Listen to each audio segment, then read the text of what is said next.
Assalamualaikum. Selamat datang di Info Sehat Tolabul Ilmi Channel.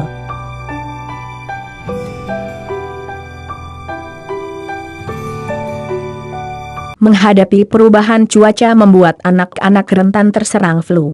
Melihat si kecil batuk, pilek, hidung tersumbat, hingga pusing tentu rasanya tidak tega. Apalagi pada anak-anak yang belum bisa mengeluarkan dahaknya sendiri, seringkali orang tua memilih untuk memberikan obat untuk meringankan gejala flu anak.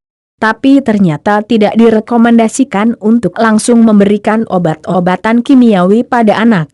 Obat-obatan yang dijual bebas tidak benar-benar direkomendasikan untuk anak-anak di bawah 6 tahun, dibanding harus memberikan anak-anak obat yang dijual di pasaran. Berikut cara meramu obat herbal ala Dr. Zaidul Akbar yang diklaim lebih aman untuk mengatasi flu pada anak. Bahan-bahannya: air kurang lebih 1 liter, 3 batang serai, 10 buah cengkeh, 1 sendok makan minyak habatus sauda atau jintan hitam.